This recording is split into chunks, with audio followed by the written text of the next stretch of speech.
I inherited only an old mirror, and all the relatives immediately started laughing at me. But after what happened later, they tried to steal from me. Let me tell you how this whole crazy situation started. Because honestly, I never thought a piece of glass would change my entire life. So there I was, sitting in my grandmother's living room with about 15 other relatives, all of us crammed together like sardines in a can. You know how these family gatherings go. Everyone pretending to be sad about Grandma's passing, but really they're all calculating what they might get from her estate. The lawyer had this massive stack of papers, and one by one, he started reading off who got what. My cousin Jennifer got the antique china set. That was probably worth more than my car. Uncle Bob walked away with Grandma's coin collection, which I knew he'd been eyeing for years. My sister Rachel inherited the jewelry box filled with actual gold pieces that Grandma wore to church every Sunday. Even my deadbeat cousin Mike, who hadn't visited Grandma in 5 years, got her vintage record collection. And then there was me, 28 years old, working 2 jobs just to afford my trailer on the outskirts of town, hoping against hope that maybe Grandma had left me something that could help me get ahead in life. The lawyer cleared his throat and looked directly at me with this expression that said he was about to deliver bad news. He announced that I was getting Grandma's old mirror from her bedroom. That's it. Just a mirror with a cracked wooden frame that had been hanging in the same spot for probably 40 years. The thing looked like it had survived the Civil War, and maybe a few tornadoes after that. The room went dead silent for about 3 seconds, and then my brother Danny started chuckling. Within moments, the entire family was losing their minds with laughter. Jennifer was practically in tears, pointing at me like I was the punchline to the world's funniest joke. Rachel made some comment about how I could finally see how pathetic I looked, which got another round of giggles from the peanut gallery. Uncle Bob, who always thought he was a family comedian, started making jokes about how maybe I could use it to practice my stand-up routine, since I was clearly the family entertainment now. Even some of the relatives I barely knew were snickering behind their hands like school kids who just saw someone trip in the cafeteria. I just sat there taking it all in, feeling my face turn about 15 shades of red. Here I was, struggling to make ends meet, hoping for maybe a few $1,000s or even just some family heirloom I could sell to fix my truck. And instead, I got what looked like something you find at a garage sale with a $5 price tag. My brother Danny, still laughing, made some crack about how I could hang in my trailer and pretend I lived somewhere fancy. That got the biggest laugh of all, because everyone knew about my living situation. Nothing like family to really kick you when you're down, right? But you know what? Something about their reaction made me more determined than angry. Maybe it was stubborn pride, or maybe I just didn't want to give them the satisfaction of seeing me completely defeated. Either way, I stood up, walked over to where the mirror was leaning against the wall, and picked it up without saying a single word. The thing was heavier than I expected, and the frame felt solid despite all the cracks and wear marks.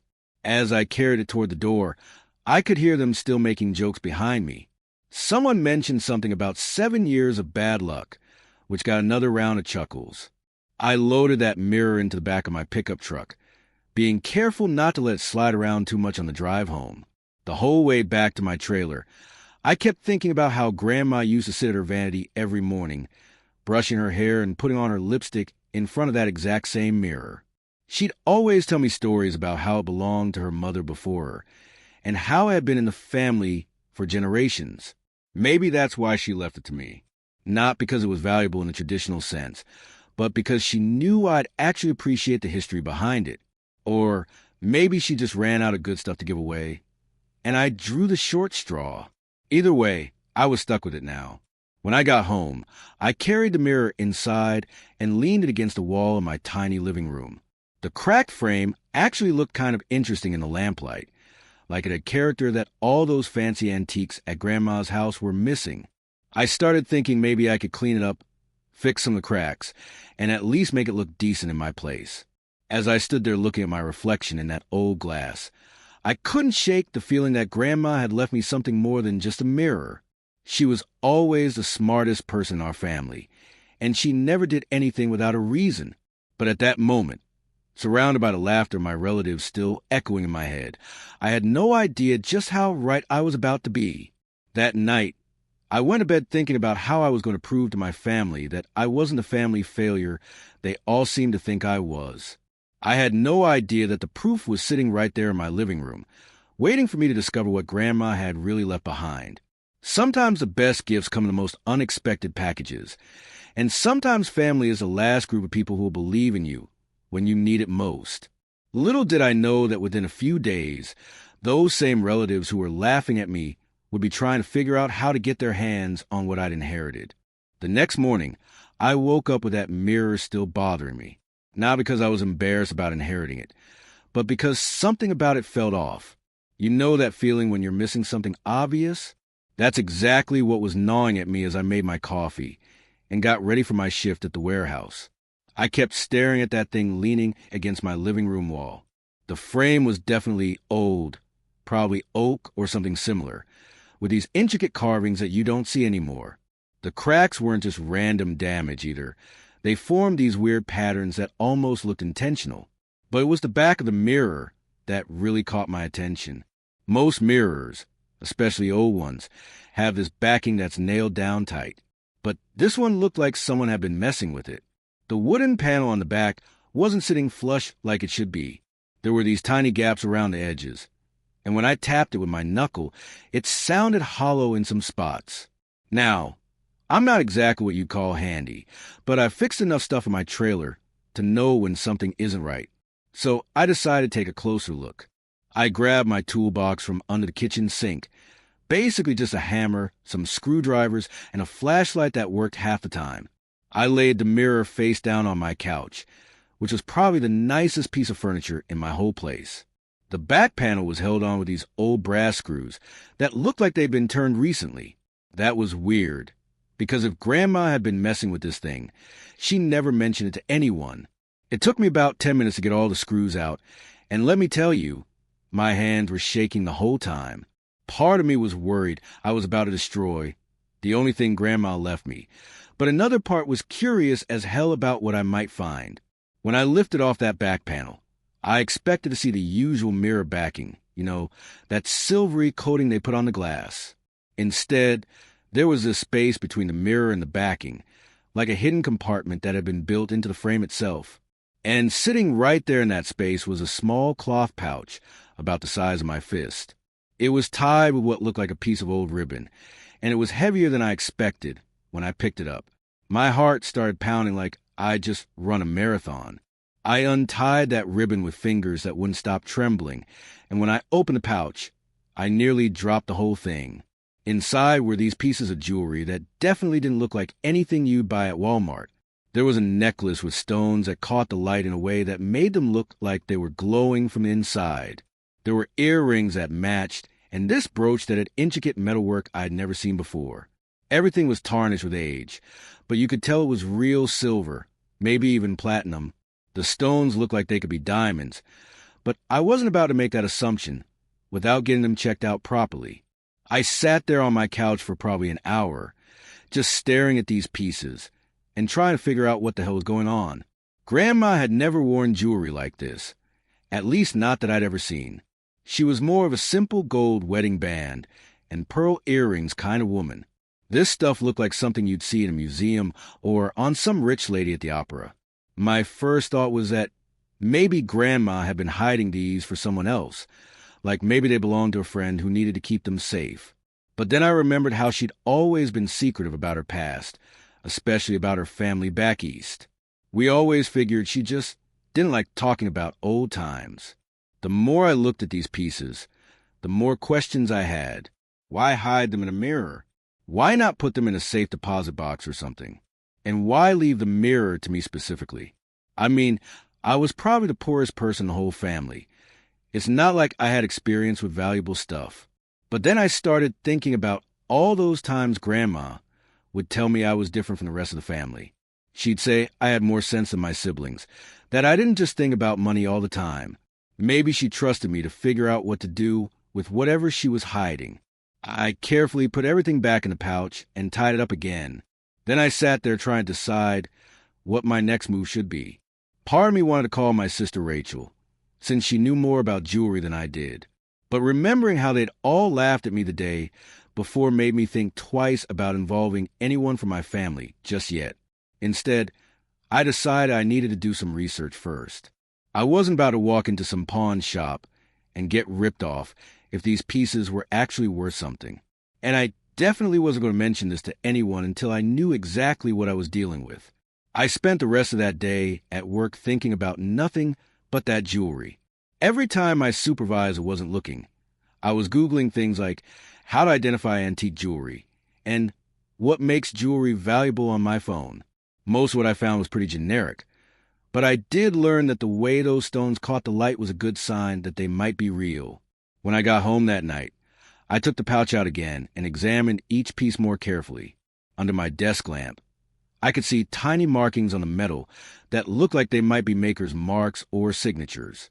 The craftsmanship was incredible, way better than anything I'd ever seen in person.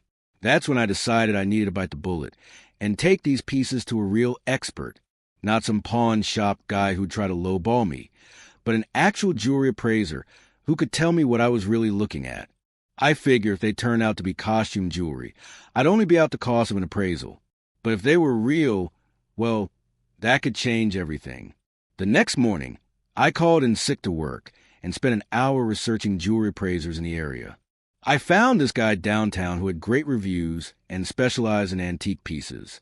His consultation fee was $50, which was money I really couldn't afford to lose, but something told me this was worth the risk. As I got ready to head into town with that pouch safely tucked in my jacket pocket, I kept thinking about how my family would react if these pieces turned out to be valuable. Would they still be laughing then? The jewelry appraiser's office was in this old building downtown that probably had been updated since the 80s. I was nervous as hell walking up those creaky stairs, clutching that pouch in my jacket pocket like it contained nuclear codes or something.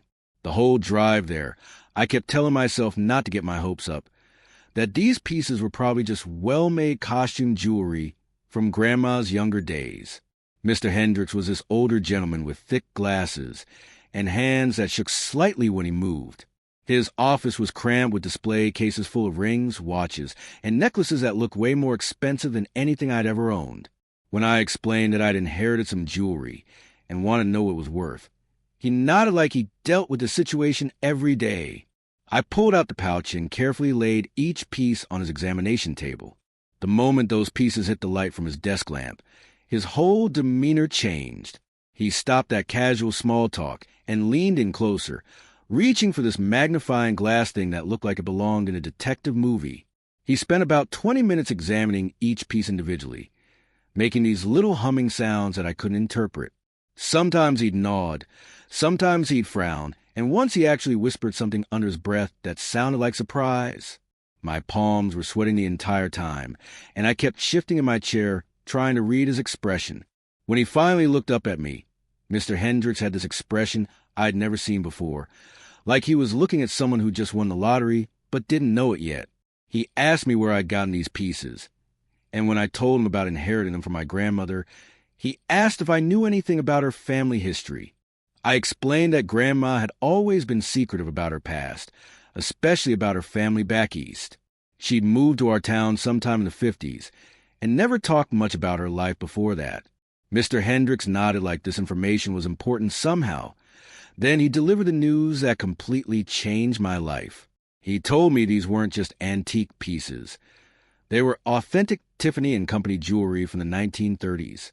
Not the modern Tiffany stuff you see in mall jewelry stores, but pieces from back when the company was making truly exclusive items for extremely wealthy clients. The necklace alone was probably worth more than I made in 3 years at the warehouse. But that wasn't even the best part. He explained that this particular set was part of a limited collection that Tiffany had made for high society families during the Depression era. Only a few dozen sets were ever created, and most of them were thought to be lost or destroyed over the years. What I had sitting on his table was essentially a piece of American jewelry history. The total estimated value he gave me made my head spin. We were talking about several $1 million.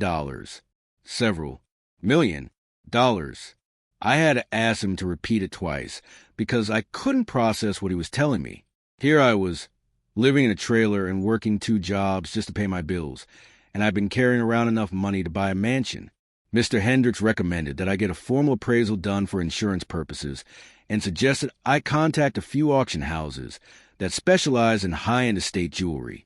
He also warned me to be very careful about who I told, because pieces like these had a way of attracting the wrong kind of attention. I drove home in a complete daze, barely paying attention to the road. Everything looked different somehow, like I was seeing the world through new eyes. My crappy trailer, my beat-up truck, even my job at the warehouse, none of it seemed real anymore. I kept thinking about how my family had laughed at me for inheriting just an old mirror, not knowing that I'd actually won the inheritance lottery. But as I pulled into my driveway, reality started setting in. I noticed that the lock on my front door looked different somehow. It took me a second to realize that the scratches around the keyhole weren't ones I remembered seeing before.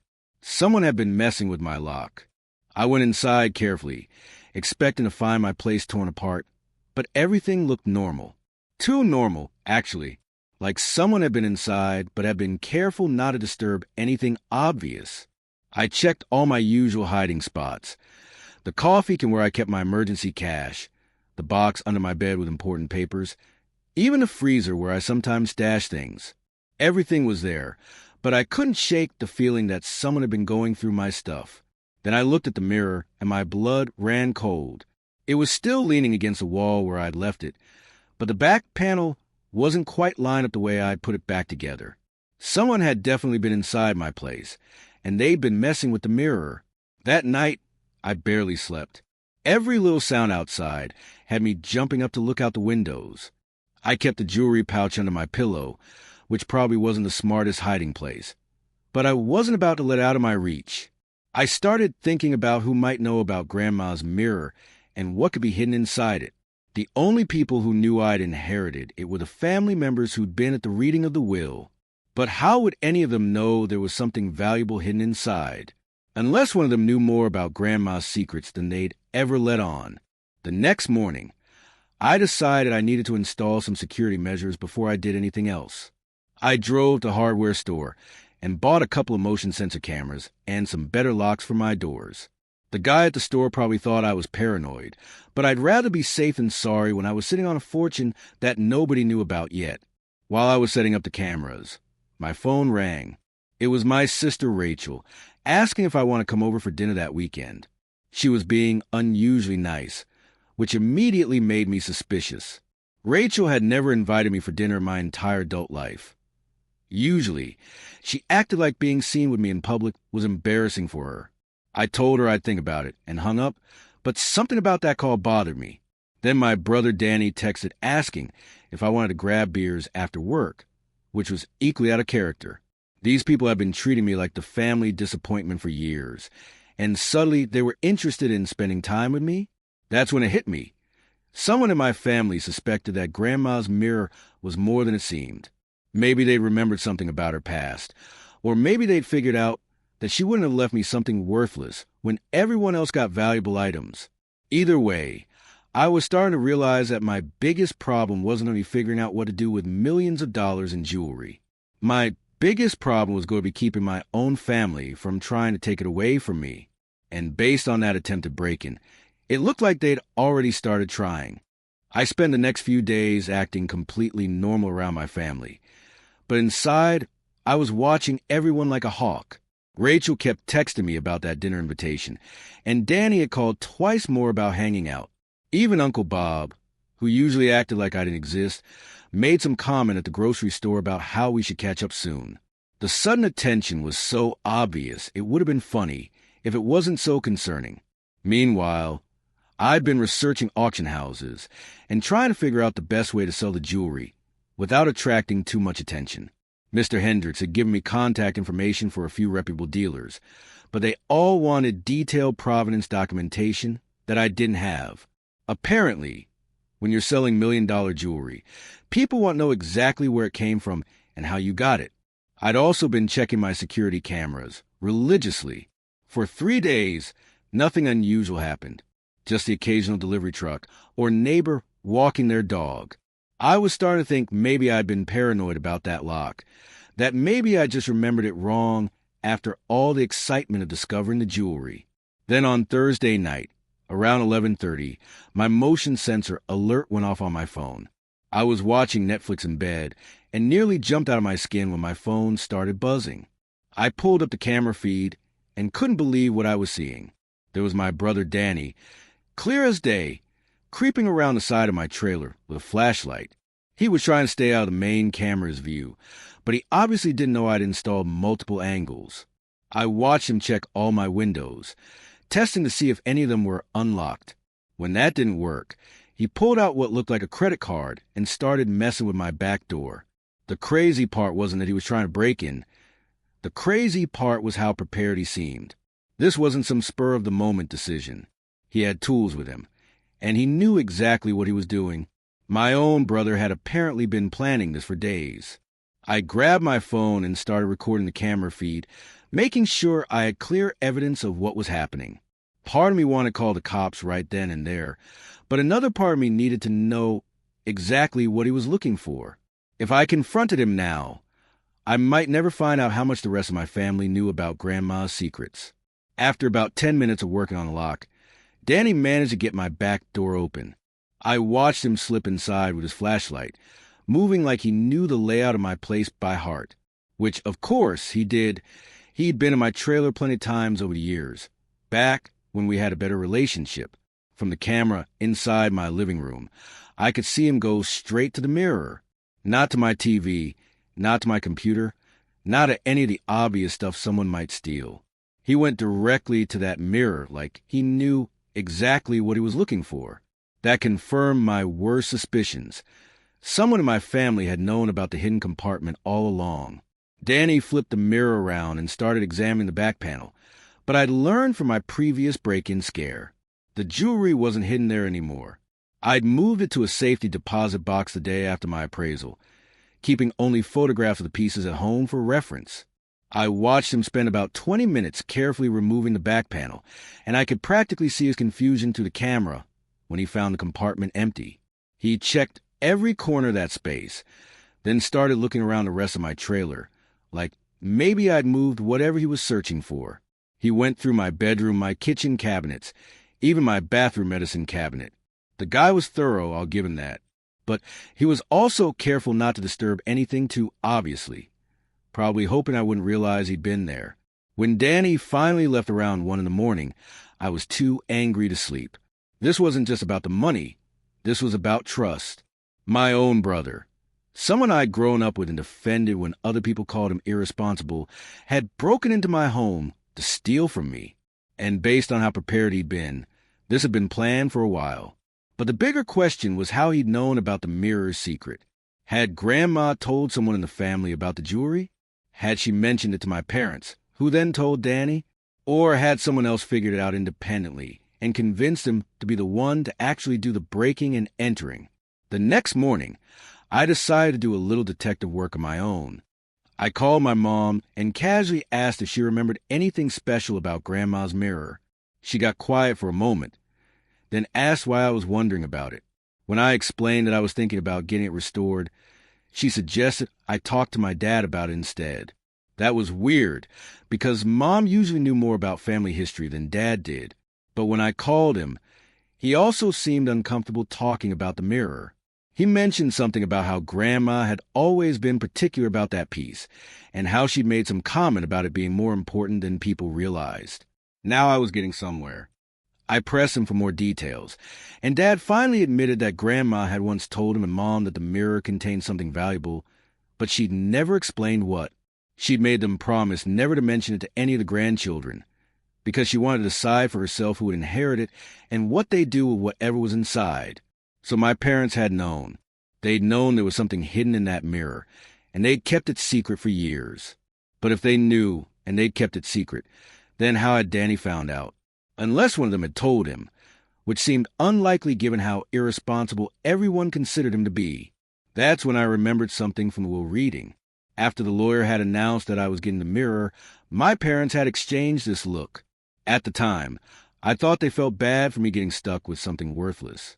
But now I realized they'd been surprised that Grandma had chosen me instead of one of their other grandchildren. I also remembered that after everyone had finished laughing, My mom had pulled Danny aside, and they'd had this whispered conversation near the kitchen. I hadn't thought much of it at the time, but now it seemed significant. Had she told him about the mirror's secret then? Had she figured it was better to let him know so he could help me figure out what was hidden inside? The more I thought about it, the angrier I got. My own parents had basically set me up to be robbed by my own brother. Maybe they thought they were helping, or maybe they figured Danny would split whatever he found with the rest of the family. Either way, they betrayed Grandma's trust and put me in danger. I spent that whole day trying to decide what to do next. I had video evidence of Danny breaking into my place, which was enough to get him arrested if I wanted to go that route. But pressing charges against my own brother would probably destroy what was left of my relationship with my family. On the other hand, letting him get away with it would just encourage more of the same behavior. By evening, I'd made up my mind. I was going to confront Danny directly and let him know that I knew what he'd done. But I was also going to make it clear that the jewelry wasn't hidden in my trailer anymore, so any future break-in attempts would be pointless. If you want to come clean about who else was involved in this plan, maybe we could work something out. But if he tried to lie or deny what I'd seen on camera, I was going straight to police. The next morning, I called Danny and told him we needed to talk. He tried to play it casual, suggesting we meet at our usual bar, but I insisted he come to my trailer instead. I wanted him to see those security cameras and know that I wasn't messing around anymore. When he asked what this was about, I just told him he'd find out when he got there. He showed up around noon, acting like nothing had happened, walking up to my front door with that same cocky smile he'd had since we were kids, like he owned the world and everyone else was just living in it. But I could see the nervousness behind his eyes when he noticed the new cameras mounted under my eaves. I let him inside and offered him a beer, just to keep things civilized at first. We made small talk for about 5 minutes. How work was going, whether I'd heard from Rachel lately, the usual brother stuff. But the whole time, I was watching his eyes dart around my living room, obviously looking for signs that I discovered his little midnight visit. Then I pulled out my phone and showed him the video footage. His face went through about 6 different expressions in the span of 10 seconds. Surprise, denial, anger, fear, and finally resignation. He started to say something, probably some excuse about why he'd been there, but I cut him off before he could get the first lie out of his mouth. I told him I knew exactly why he'd broken in, and I knew someone else had put him up to it. Danny might be irresponsible, but he wasn't smart enough to figure out the mirror's secret on his own. I also told him I'd moved whatever he was looking for to somewhere much safer, so any future break-in attempts would be a complete waste of time. At first, he tried to deny everything, said the video must be fake, or maybe it was someone who just looked like him. But when I showed him the clear footage of his face under my porch light, he finally dropped the act. Danny admitted he'd been there, but claimed he was just worried about me and wanted to check on my security after hearing about some break-ins in the neighborhood. That excuse was so ridiculous, I almost laughed out loud. I told him I had footage of him going straight to the mirror and removing the back panel, so he could drop the concerned brother routine. That's when he finally came clean, at least partially. He admitted that Mom had told him about Grandma's hint that the mirror contained something valuable. According to Danny, Mom had been worried that I wouldn't know what to look for, and she'd asked him to help me search the mirror properly. He claimed the break-in was supposed to be a surprise. He was going to find whatever was hidden and present it to me like a gift. Even as he was telling me this story, I could see he didn't believe it himself. I asked him point blank who else knew about this plan. Was Dad involved? Rachel? Uncle Bob? Danny got defensive and insisted it was just him and Mom, but something about his reaction told me he was still holding back information. The way he kept avoiding eye contact and fidgeting with his beer bottle reminded me of when we were kids, and he'd gotten caught doing something he wasn't supposed to. Finally, I told him I'd had enough of the lies and half-truths.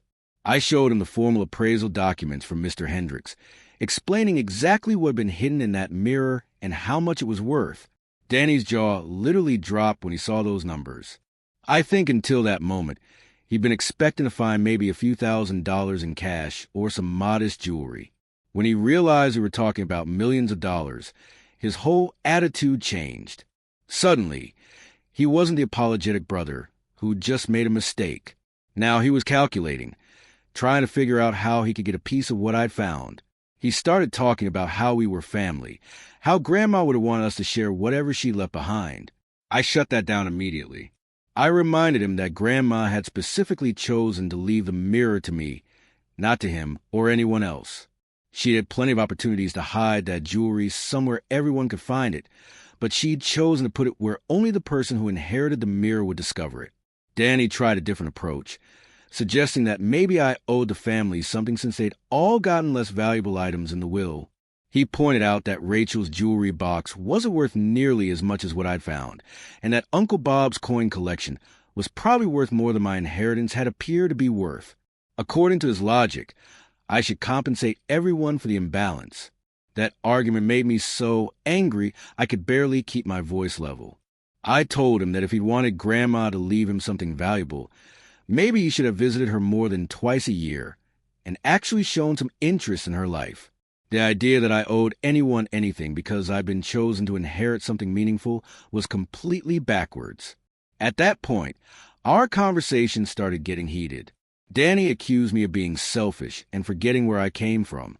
He said the family had always helped each other out, and now that I had the chance to help everyone else, I was acting like I was too good for them. He even brought up all the times they'd lent me money over the years, like that somehow entitled him to a share of my inheritance. I reminded him that I'd paid back every dollar I'd ever borrowed, usually with interest, and I pointed out that none of them had been laughing about family loyalty when they were making jokes about my mirror inheritance. They'd been perfectly happy to let me walk away with what they thought was worthless junk. The conversation ended with me giving Danny an ultimatum. I told him I had video evidence of him breaking into my home, which was more than enough to have him arrested. But I was willing to keep that between us if he agreed to stay away from my property and stop involving other family members in schemes to get their hands on what I'd inherited. I also made it clear that if anyone else tried to break in, or if I found out people were spreading rumors about what I discovered, I'd take the video straight to the police. I wasn't going to let anyone intimidate or manipulate me into giving up what Grandma had chosen to leave me. Danny left my trailer that day looking defeated, but I could tell he wasn't ready to give up entirely. Over the next few weeks, I got several more phone calls from family members wanting to get together or catch up. Rachel even showed up at my workplace one afternoon, claiming she'd been in the neighborhood and wanted to grab lunch. I turned down all their invitations and made it clear that I knew what they were really after. Word had obviously gotten around the family about my discovery, probably through Danny and Mom, and now everyone wanted to be my best friend. It was pathetic, really, how transparent they all were about their sudden interest in spending time with me. 3 months later, I'd sold the entire jewelry collection through a private auction house in New York. After taxes and fees, I cleared just over $4 million. I used that money to start my own business, a custom jewelry design company that creates unique pieces for people who want something special. The irony wasn't lost on me that I'd gone from being a family member who inherited junk to running a business that creates the kind of heirloom pieces Grandma had hidden in that mirror. I'd also bought a house in a better part of town and traded my beat-up truck for something reliable. My relationship with most of my family never recovered, but honestly, I'm okay with that. I learned a valuable lesson about who I could trust when times got tough, and it turned out the answer was basically nobody except myself. Grandma had been smart to hide her treasure where only the right person would find it, and even smarter to choose someone who wouldn't immediately run around telling everyone about it. These days, when people ask me about the best advice I've ever received, I tell them it came from an old mirror that taught me sometimes the most valuable gifts come disguised as disappointments. And sometimes the people you think you can count on are the ones you need to watch out for the most. The mirror itself is hanging in my new house now, restored to its original beauty. Every morning when I look into it while getting ready for work, I remember that sometimes being underestimated by your family is actually the greatest gift they can give you.